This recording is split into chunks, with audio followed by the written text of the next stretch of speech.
네, 오늘 정용의 시부터 보도록 하겠습니다.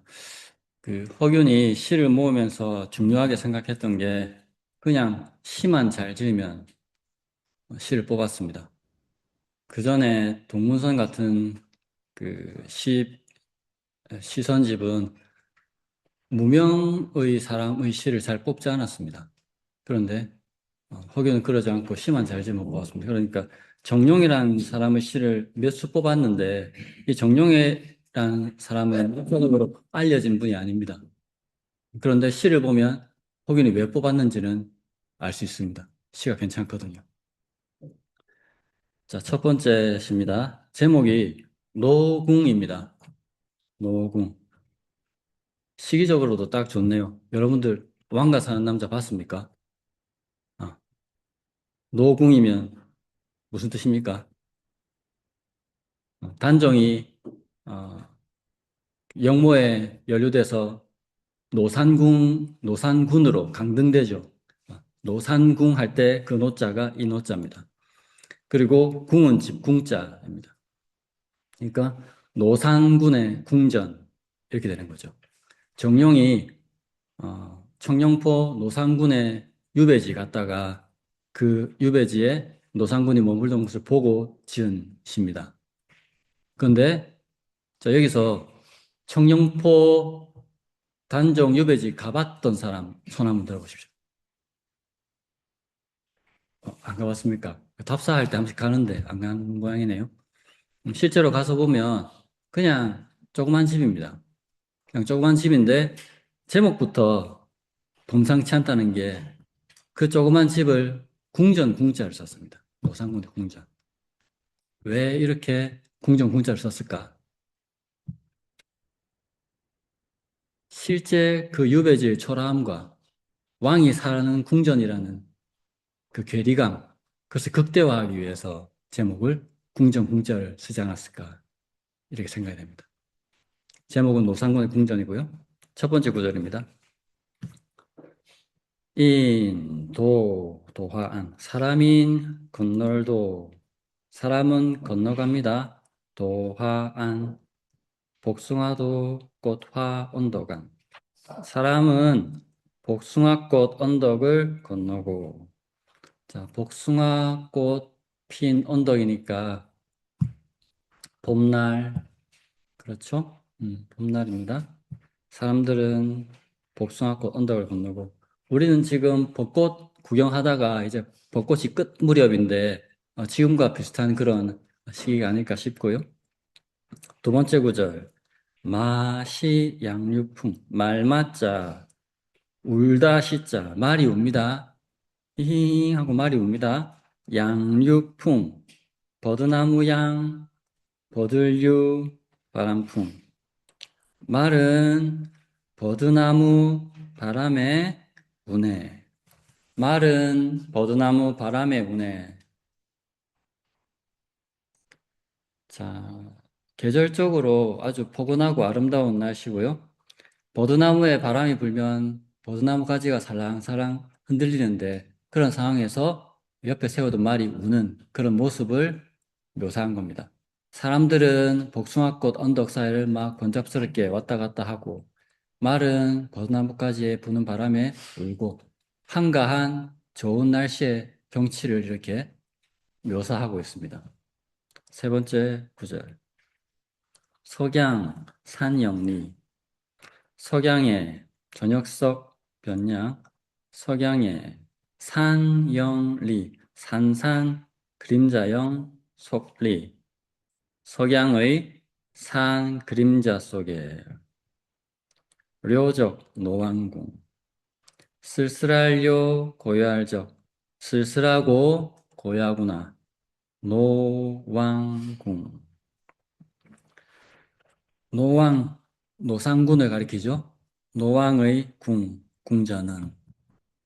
여기서도 그냥 쓸쓸한 유배지를 궁전이라고 이야기하면서 그 실제와 이름이 갖는 그 괴리감을 강조하면서 그 서글픔을 더 극대화시키는 거죠. 어린 왕이 유배당해서 죽은 그곳을 궁전이라 부르면서. 그래서 이 시에 대해서 비평을 달기를 한없이 간탐스럽다 이렇게 허균이 비평을 달았습니다. 어떻게 이렇게 제목을 짓고 어떻게 이렇게 사람 마음을 울리는 시를 지었을까 하면서 이런 비평을 했다고 생각이 됩니다. 자, 이 작품 노궁은 세조에 의해 왕위에서 쫓겨나 노산군으로 강봉되었던 단정의 유배지를 배경으로 합니다. 사람은 복숭아꽃 언덕을 건너고 말은 버드나무에 부는 바람이 우네. 겉보기에 매우 화사하고 생동감 넘치는 봄날의 풍경을 묘사합니다. 이 시의 진정한 탁월함은 제목인 노궁에서부터 시작된다고 생각하는데요. 사실 단종이 유배되었던 영월 청룡포의 거주지를 실제로 보면 궁전이라는 화려한 수식어가 전혀 어울리지 않는 초라하고 조그만 집입니다. 작가는 이 초라한 유배지를 한때 왕이었던 이가 머물렀다는 이유만으로 노궁, 노왕의 궁궐이라 명명함으로써 역사의 비극을 정면으로 마주합니다. 석양의 산 그림자 속에 쓸쓸하고 고요하네 노산군의 궁전은. 그래서 작가는 다시 한번 이곳을 노산군의 왕궁이라 부르면서 웅장한 이름과 초라한 현실 사이의 괴리감을 극대화합니다.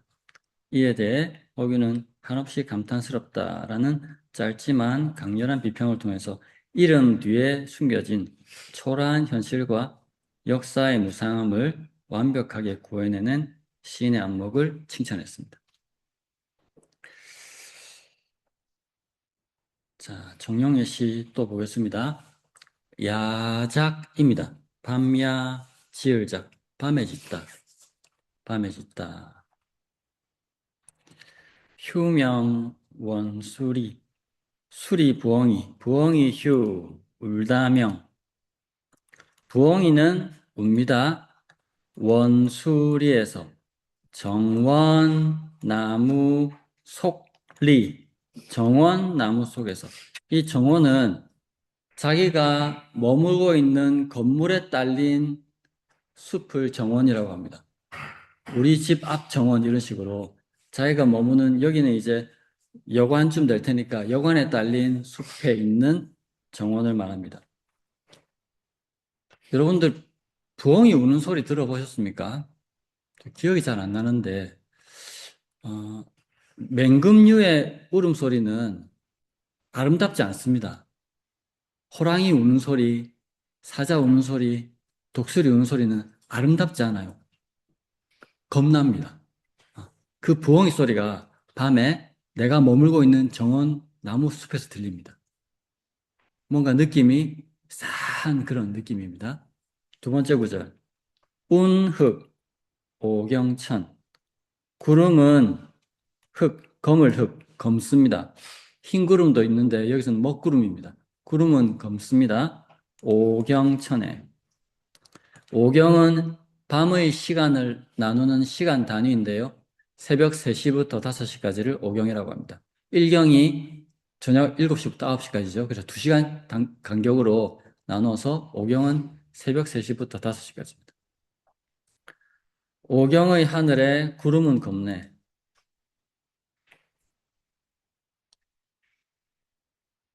첫 번째 구절에서는 부엉이가 내가 머물고 있는 정원 나무에서 울고 있고 그 위에 하늘을 보니까 구름은 까맣고 이 두 구절을 보고 허균이 뭐라고 비평했냐면 사람 머리칼을 곤두서게 한다. 두려움에 곤두서게 한다. 이렇게 했습니다. 아주 공포스러운 그런 분위기를 두 구절로 잘 만들어냈다. 이렇게 허균은 평가하고 있습니다. 원객 나감척 멀다 원 나그네게 먼 나그네 먼 곳에서 떠나온 나그네는 어찌나 어떻게나 견딜 감 들을 청 어찌 듣는 것을 견딜까 어찌 참아 들을까 무슨 소리? 부엉이 우는 소리 부엉이 우는 소리 부엉이가 계속 울어 겁나게 계속 울어 멀리서 온 나그네. 여기 내가 잘 아는 것도 아니고 잘 모르는 곳인데, 여기에 뭐 낯선 맹금류가 오는 소리 막 나니까, 어, 너무 좀 두렵습니다. 겁이 나고. 그래서 멀리 떠나온 나그네, 어떻게 그 울음소리 듣겠나, 이렇게 해서 제가 의역을 좀 넣어봤습니다. 유유, 야사년. 아득할 유자 두 개 겹친 유유는 자주 쓰는 단어인데, 아득히 멀거나 오래되다, 이렇게 할 때 쓰는 단어입니다. 아득히 멀거나 오래되네. 아주 길다, 이 말입니다. 아주 기네.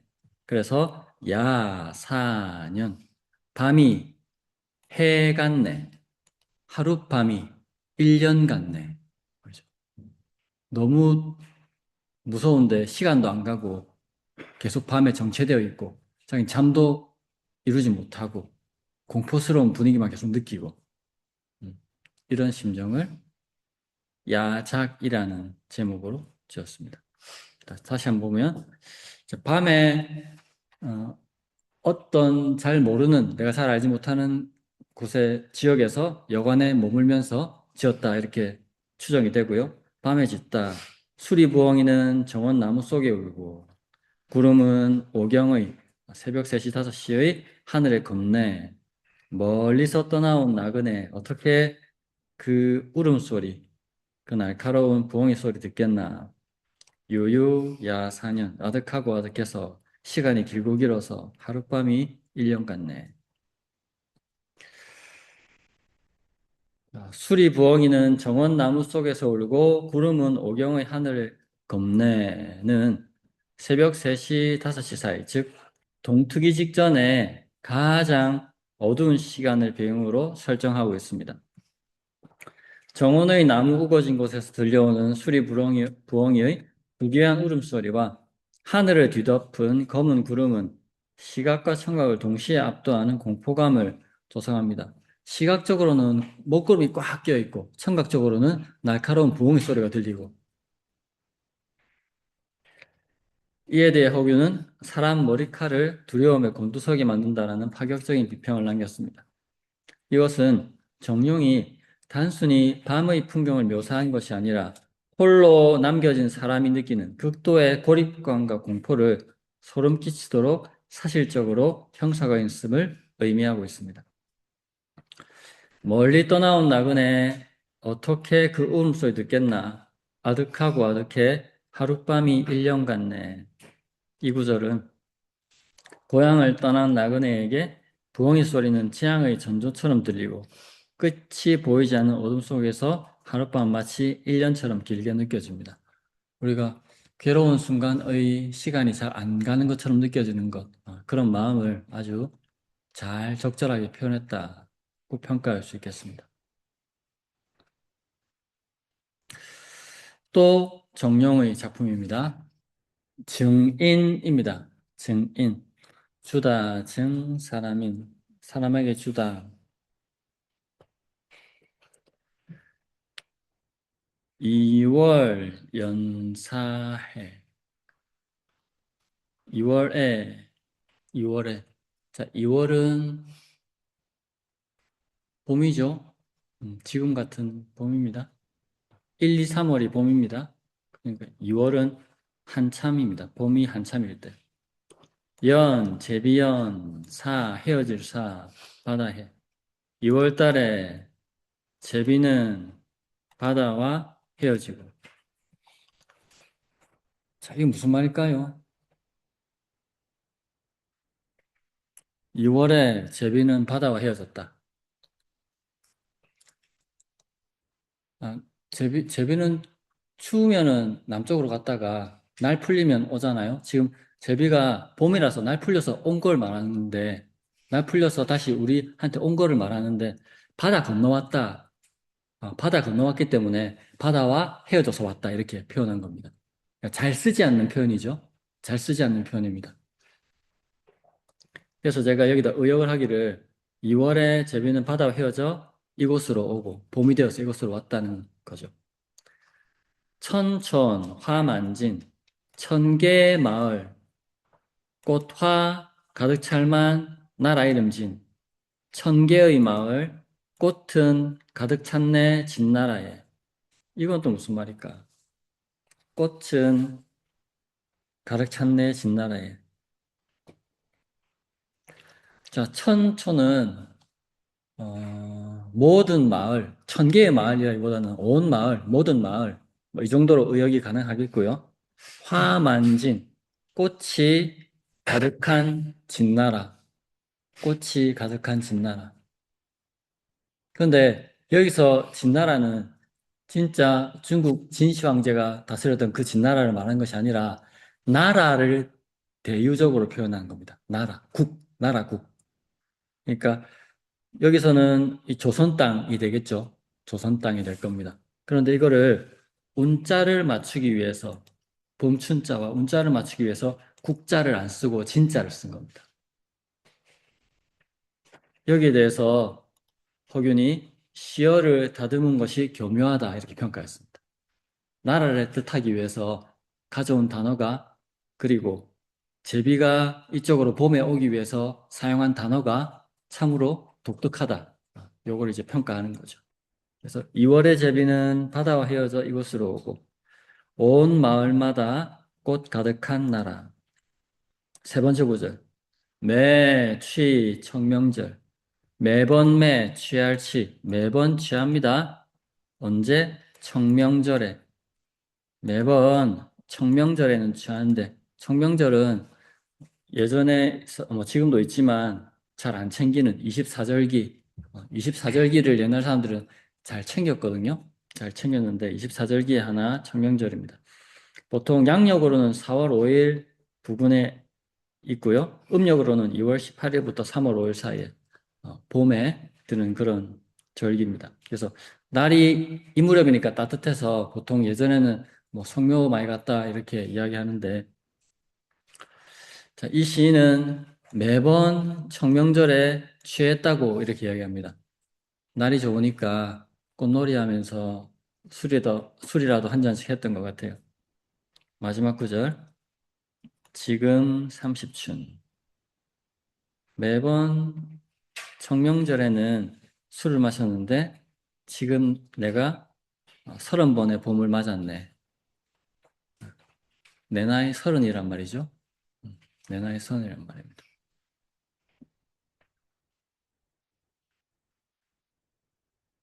다시 한번 보겠습니다. 증인, 지인에게 주는 시입니다.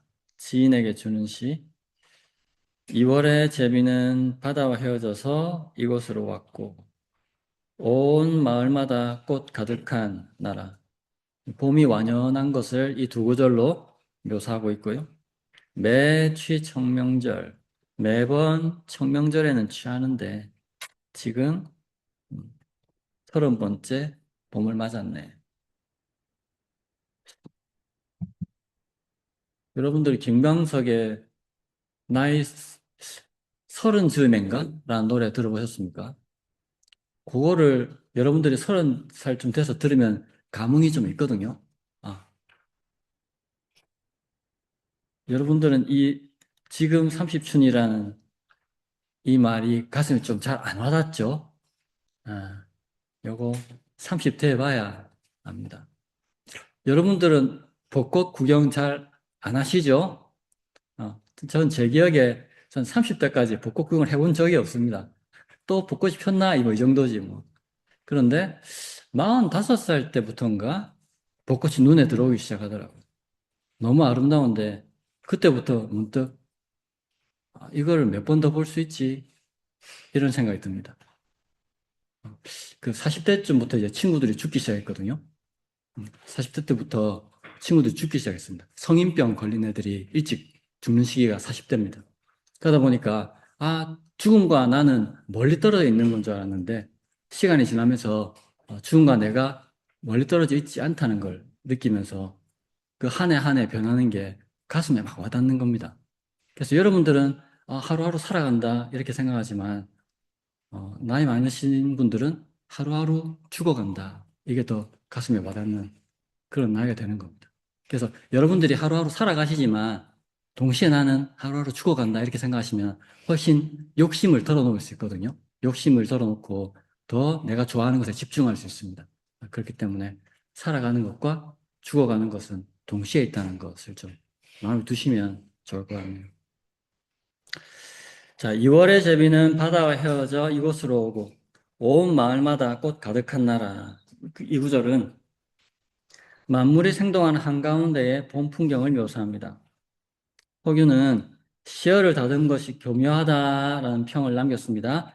이것은 정용이 자연의 거대한 변화를 사해, 바다와 헤어지다, 그리고 만진, 진에 가득하다라는 절묘한 시어의 대꾸를 통해 한 폭의 세미라처럼 완벽하게 다듬어냈음을 인정한 것으로 볼 수 있겠습니다. 매번 청명절에는 취하는데 지금까지 30번의 봄, 이 구절은 화려한 풍경 뒤에 숨은 시인의 자기 고백입니다. 허균은 이 시에 대해 짧지만 강렬하게 지극히 좋다, 지극히 좋다라고 비평을 남겼습니다. 이것은 30살 청년의 고뇌와 봄날의 아름다움이 술 한 잔의 취기 속에 녹아든 이 시의 정서적 깊이를 높이 평가한 것이 아닌가 이렇게 생각할 수 있겠습니다. 자, 다음에 또 정용의 시입니다. 추회, 가을 추, 품을 회자인데 여기서는 품다보다는 생각, 마음에 품은 것이라고 해서 생각을 뜻합니다. 그래서 가을 생각, 가을에 드는 생각 이렇게 번역을 했고요. 첫 번째 구절, 국수 우중화, 국수 우중화, 국화국. 자, 국화는 가을을 상징하는 꽃이다 그렇죠? 국화는 수 드리웠습니다. 국화는 드리웠습니다. 우중화, 비우 가운데 중 꽃화. 국화는 드리웠습니다. 비 속에 꽃을. 국화가 있는데 그 국화에 비가 내리고 있습니다. 그 모습을 국수 우중화, 국화는 빛 속에 꽃을 드리웠네 이렇게 표현을 했고요. 추, 경, 정상오. 가을에 놀랐습니다. 뜰정, 우리 집 앞의 뜰정, 상, 윗상, 옆상, 오, 오동나무 오. 가을에 놀랐습니다. 뜰 옆 오동나무에. 자, 이거 무슨 말일까? 국화가 빛 속에 꽃을 들이운 것은 이해가 됩니다. 그냥 그 모습이니까. 국화에 비 내리는. 근데 가을에 왜 놀라죠? 뜰 앞에 오동나무에. 가을에 왜 놀랐을지 짐작이 되십니까? 그래서 제가 이 의역을 가을이라서 놀랐네 이렇게 의역을 달아놨습니다. 가을이라서. 벌써 가을이가 이겁니다. 근데, 아니, 조금 전에 봄이었는데 벌써 가을이가 이런 느낌 있잖아요. 시간이 이렇게 빨리 흘렀나? 이런 느낌이라서 놀랄 경자를 썼다 이렇게 볼 수 있겠습니다. 금조 배추창 오늘 아침조 금조 오늘 아침에 배 곱절 두 배 할 때 배자입니다. 두 배가 되었다. 무엇이 추창은 슬퍼하다, 한탄하다, 서글퍼하다 뭐 이런 단어인데 제가 한스러움이라고 번역했습니다. 오늘 아침에 한스러움이 배가 된 것은 오늘 아침에 한스러움이 배가 된 것은 작야 몽강남 어제 밤야 어젯밤에 강호를 자기야 몸 강호 어젯밤에 강호를 꿈꾸었기 때문이지. 오늘 아침에 한스러움이 배가 된 것은 어제 저녁에 강호를 꿈꿨기 때문이지. 이건 또 무슨 말이고?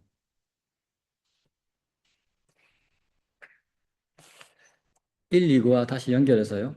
가을의 생각입니다. 제목은 국화가 빗속에 꽃을 들이웠습니다.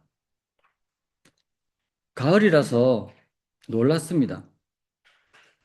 뜰 옆에, 뜰 위에 오동나무 자체가 가을을 상징하니까 오동나무가 이렇게 만발하게 잘 자란 것을 보고, 너무, 진짜, 나 생각도 못 했는데 지금 한참 가을이네. 벌써 한참 가을이네. 이게 놀랐습니다. 그래서 오늘 아침에 더 슬픕니다. 왜냐하면 어젯밤에 강호를 꿈꿨기 때문입니다. 자, 여기서 강호가 무엇을 의미하는지 알아야 이 시를 해석할 수 있습니다. 강호는 그냥 보통 강과 호수를 이루죠. 그런데 여기서는 은자나 숨어 지내는 선비, 시인, 시 짓는 사람 등이 현실을 도피해서 생활하던 이상적인 시골이나 자연을 상징합니다. 아, 내가 정말 살고 싶었던 이상향을 강호라고 한 겁니다. 내가 강호에서 잘 놀던 그런 꿈을 딱 꾸고 나서 아침에 딱 눈을 떴더니만 현실은 난 아무것도 한 거 없이 지금 올해를 보내고 있는데 벌써 올해가 가을이라는 것만 직접 목격하고 있는 겁니다. 아무것도 한 것도 없는데 벌써 가을이가. 이런 생각에 가슴이 철렁 내려앉는 겁니다.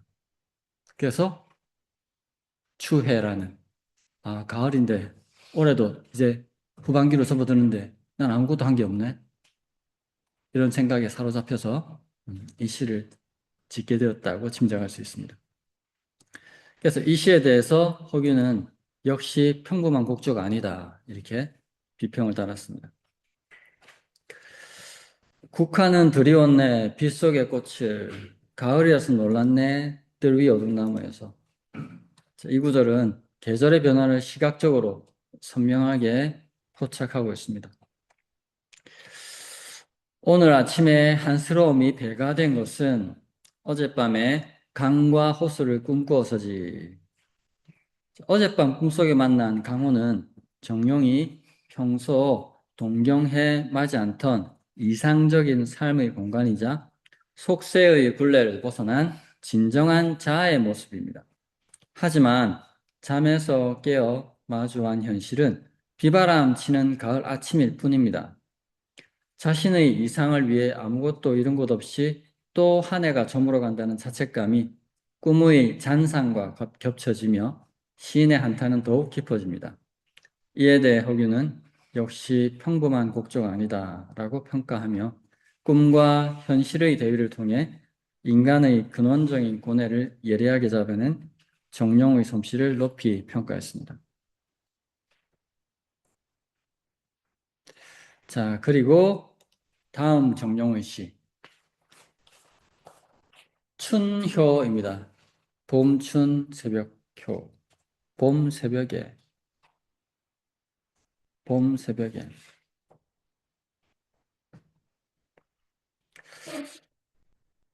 한번 봅시다. 술주 물방울적 주적 술방울이죠. 술방울 술방울 춘면후 봄춘 잘면 뒤후 봄잠 뒤 술방울 봄잠 뒤 무슨 말입니까? 술방울 봄잠 뒤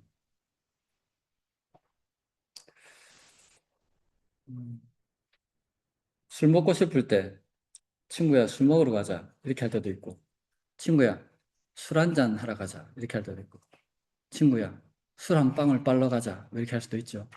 여기서 주적은 술 한 방울 술 먹었다 이 말이죠. 그냥 술 먹었다가 합니다. 술 먹고 봄잠을 잔 뒤에 화비 명곤전 꽃화 날비 꽃이 날았습니다. 꽃이 난다는 건 뭡니까? 지금 벚꽃이 날고 있죠. 벚꽃이 떨어집니다. 꽃이 난다는 것은 피고 질 때가 됐다는 겁니다. 꽃이 날립니다. 렴권전, 발렴, 블라인드 발, 그다음에 거들권, 앞전입니다. 블라인드를 걷기 전에, 발을 걷기 전에 이미 내가 블라인드를 올리기 전에, 발을 올리기 전에 꽃은 지고 있었다 이 말입니다. 술 먹고 난 다음에 봄잠에서 깨서 그 뒤에 보니까 어, 내가 발을 걷기도 전에 꽃은 이미 지고 있었네. 이 두 구절에 대해서 평을 발을 걷기 전에 이미 꽃이 떨어졌다 말이다라고 흑윤도 친절하게 평을 달아놨습니다. 세 번째 구절. 인생 능기허. 인생은 능할 능, 몇 기 정도호. 자, 인생은 몇 정도 할 수 있는가? 이 말이죠. 인생은 몇 정도 할 수 있는가? 이게 무슨 말입니까? 사람은 몇 년이나 살 수 있나? 이 말입니다. 사람 몇 년이나 살 수 있노? 창망 우중천, 슬플 창, 바라볼 망, 비유 가운데 중 하늘천. 슬플 창, 바라볼 망, 창망, 슬프게 바라보네. 무엇을? 빛속 하늘을. 자, 다시 한번 봅시다. 춘효입니다. 새벽에, 봄 새벽에 깨어나서 아마 이 시를 지었다고 추정을 할 수 있는데, 단순한 그런 시는 아닙니다. 봄 새벽에 술 몇 방울에 봄잠 잔 뒤에 꽃이 날리네. 발 걷기도 전에. 인생 몇 년 정도 되나 슬프게 바라보네. 빗속의 하늘을. 이 사람이 정령이 단명했다고 하거든요. 오래 못 살았답니다. 일찍 죽었다고요. 그러니까 뭐 30대쯤 죽었겠죠. 30대쯤 죽은 것 같은데 이런 시를 적어서 빨리 죽었나 싶기도 하고. 아무튼 그런데 이 시에는 전설이 있습니다. 야, 전설이라기보다는 아, 허균이 정룡을 만났대요. 허균이 정룡을 만났대. 이게 정룡은 허균의 지인이었던 것 같아요. 정룡을 만났는데 정룡이 어느 날 말하기를 내가 좀 아팠었는데 그 아플 때 귀신을 만났는데 몸이 쇠약해졌을 때 귀신을 봤는데 그 귀신이 자기가 시를 지을 줄 안다면서 이 시를 내한테 읊어줍디다. 이런 거예요. 그래서 작자가 정룡으로 되어 있는데 정룡의 말이 맞다면 이거는 정룡이 귀신한테 들은 시입니다. 그렇게 하고 보니까 이게 사람이 지은 것 같습니까?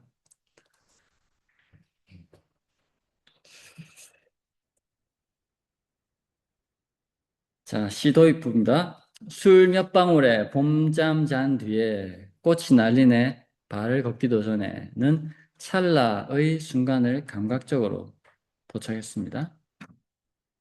이에 대해 호기는 발을 걷기도 전에 꽃이 이미 졌다는 말이다 라고 주석을 해서 시인이 마주한 시간의 속도가 얼마나 무정하게 빠른지를 강조했습니다. 1, 2구도 내가 그냥 봄이네 좋네 하고 이렇게 술 먹고 퍼져 있는 사이에 이미 꽃은 졌다는 겁니다. 봄이 지나가고 있다는 겁니다. 내가 봄을 즐기려고 막 하는데 봄이 지나가고 있다. 이걸 이제 표현한 것으로 이해를 하면 되겠죠. 그래서 이어지는 구절 인생 몇 년 정도 되나 슬프게 바라보네 빗속의 하늘을 은 개인의 서글픔을 넘어 보편적인 인간의 유한성, 인간이 얼마 살지 못한다는 그런 유한성으로 나아갑니다. 봄날을 제대로 즐기기도 전에 꽃이 지고 비가 내리는 풍경을 보며 시인은 우리 인생 또한 이와 같이 짧은 것이 아니냐 하면서 탄식하는 겁니다.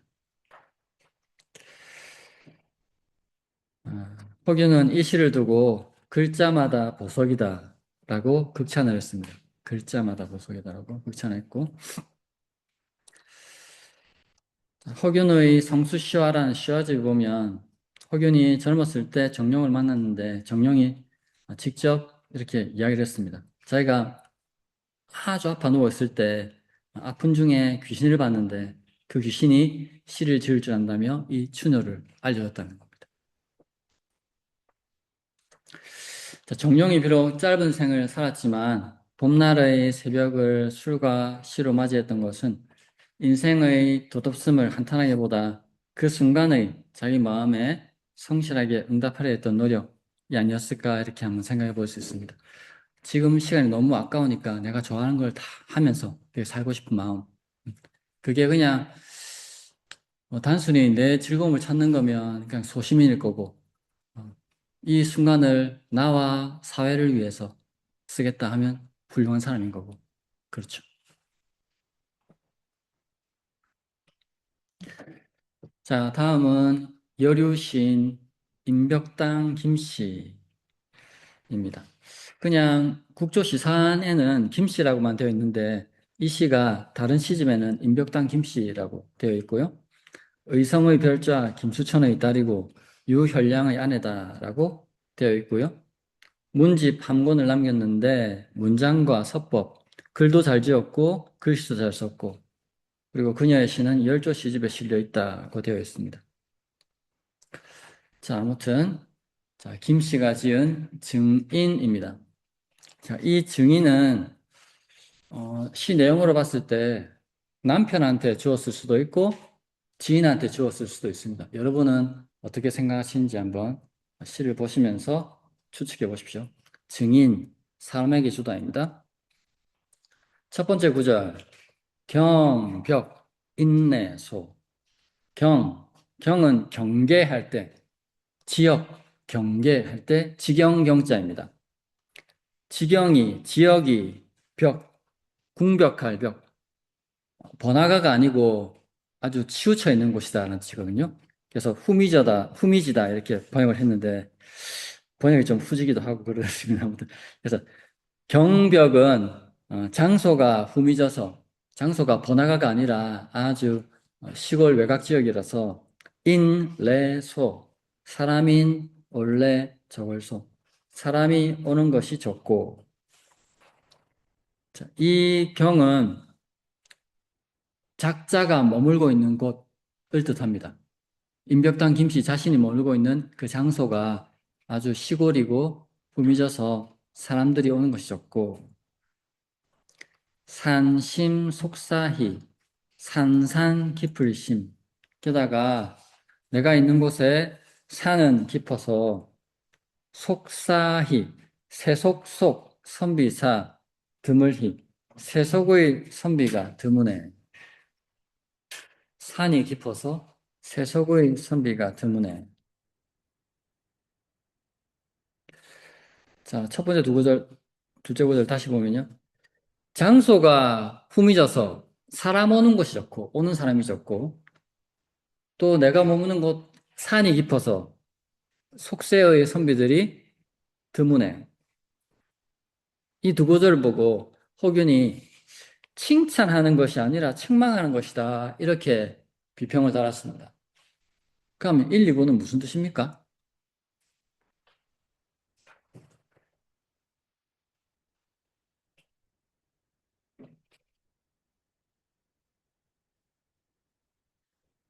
첫 번째 구절에서 사람이 적다는 거는 진짜 시골에는 사람이 적잖아요. 번화가가 아니니까 그 말인데 두 번째 구절은 어, 남편 욕하는 것 같아요.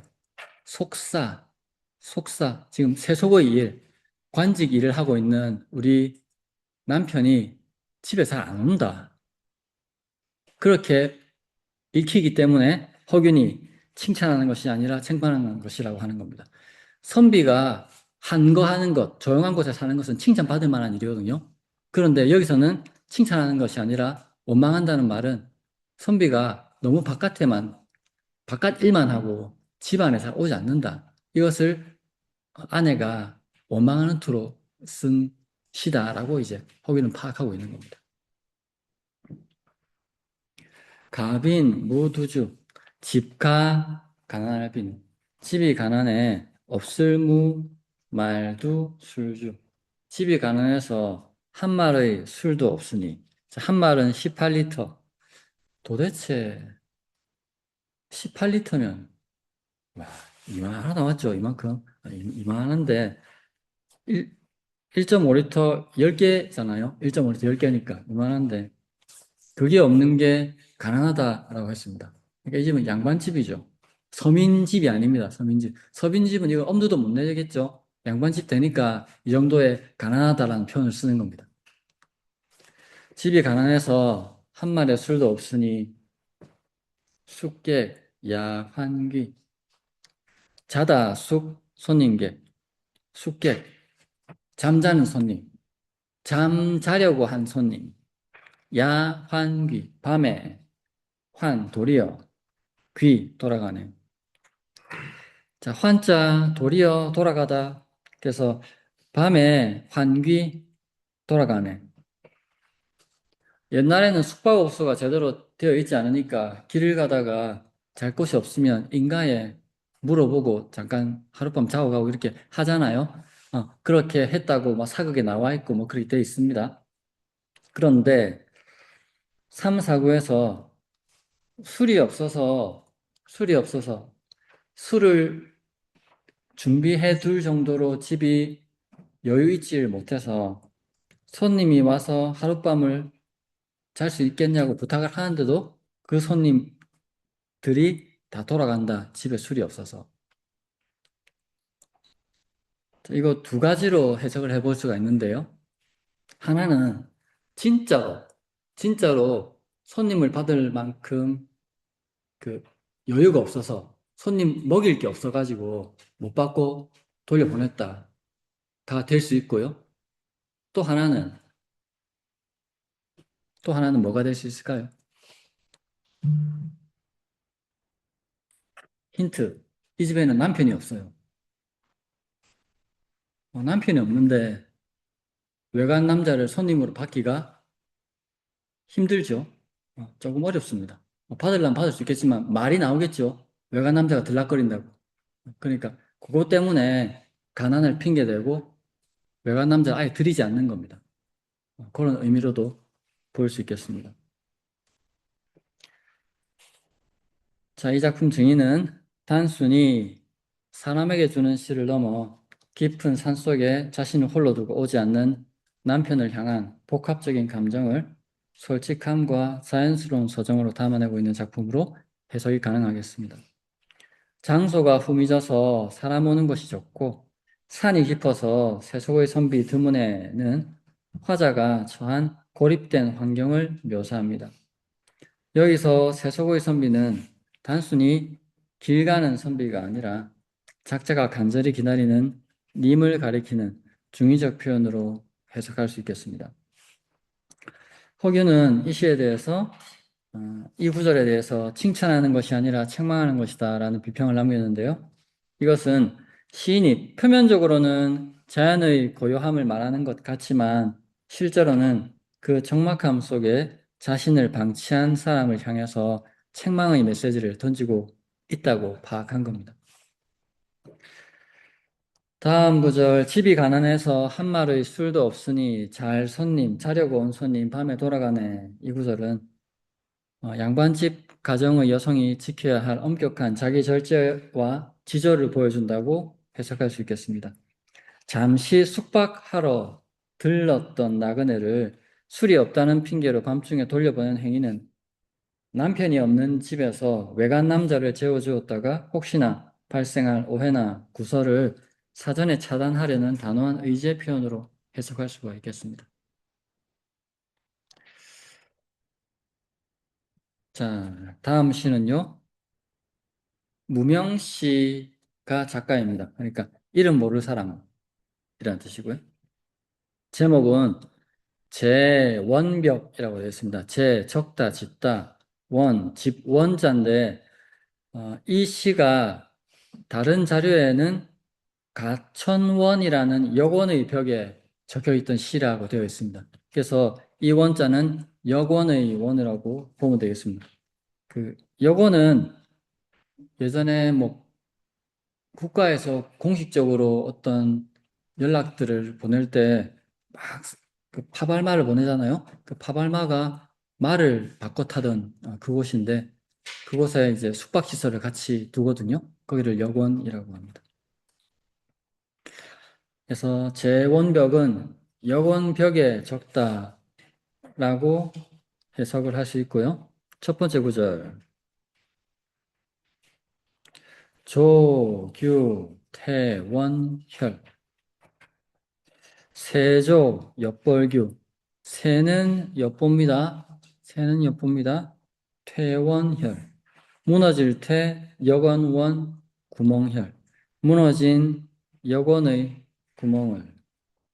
이 여건이 워낙 낡아서 담이나 벽이나 이런 데 구멍이 난 것 같습니다. 그러니까 구멍 난 데를 막 새들이 핑 이렇게 하면서 막 쳐다보는 거겠죠.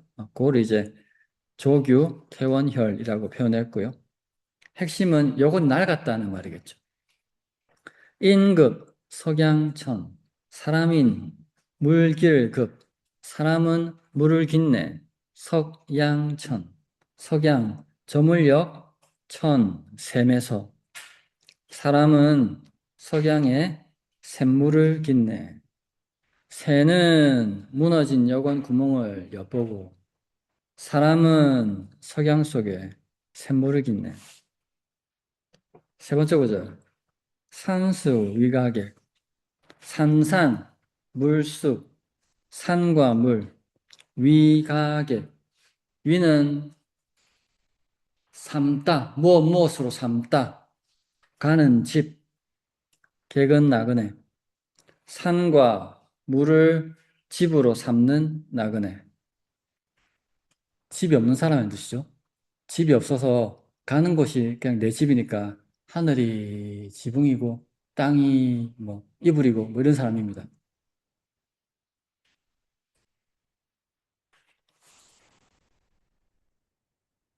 건곤 하처변 하늘건 땅본 어느 하 고처 끝변 하늘과 땅 어느 곳 끝인가 하늘과 땅 어느 곳 끝인가 이건 무슨 말일까요? 하늘과 땅 어느 곳 끝인가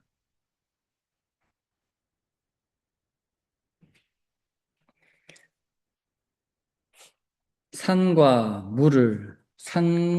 물을 집으로 삼는 나그네 하늘과 땅 어느 곳 끝인가 그냥 글자 그대로만 해석하면 감이 좀 안 와서 문맥상 생각해서 의역을 좀 붙이면 이 나그네가 머물 곳은 어딘가 머물 곳은 하늘과 땅 어느 곳 끝인가 이렇게 하면 좀 쉽게 가슴에 와닿죠.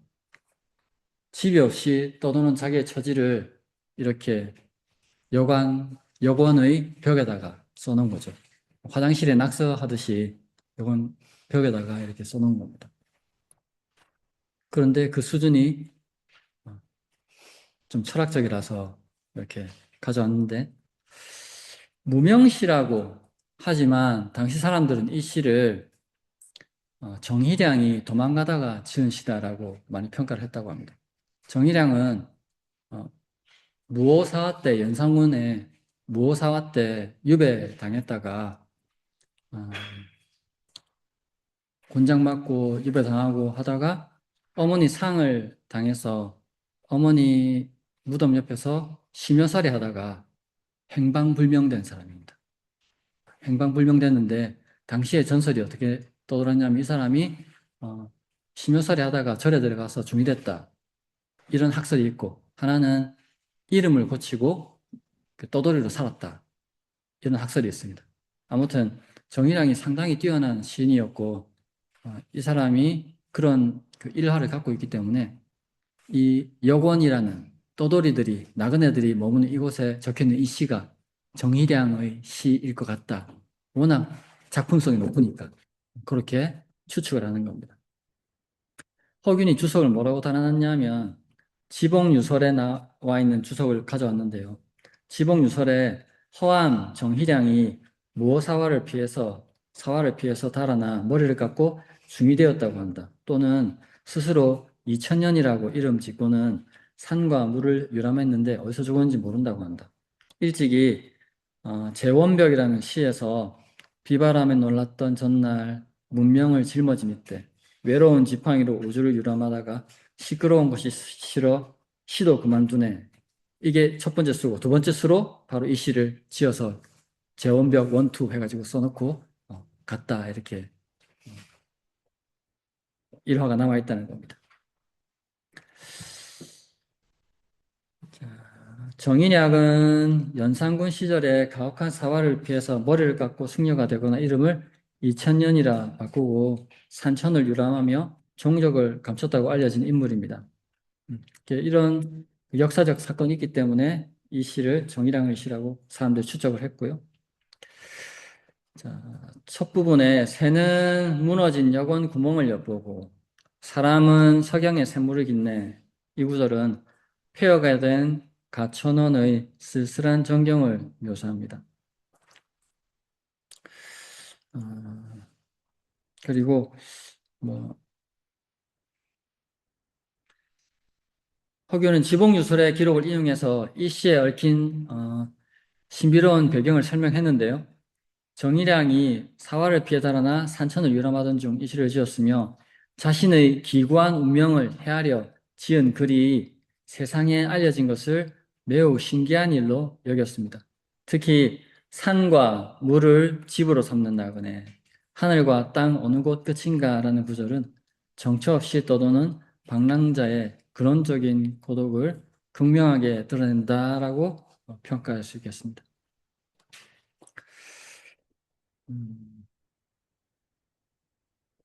자, 다음 또 무명시의 작품이라고 알려졌는데요. 이거는 사람들이 그 최수성이라는 사람이 지었을 것이다 이렇게 평가를 합니다. 일단 보면 제벽입니다. 이것도 벽에 적었습니다. 벽에 적었는데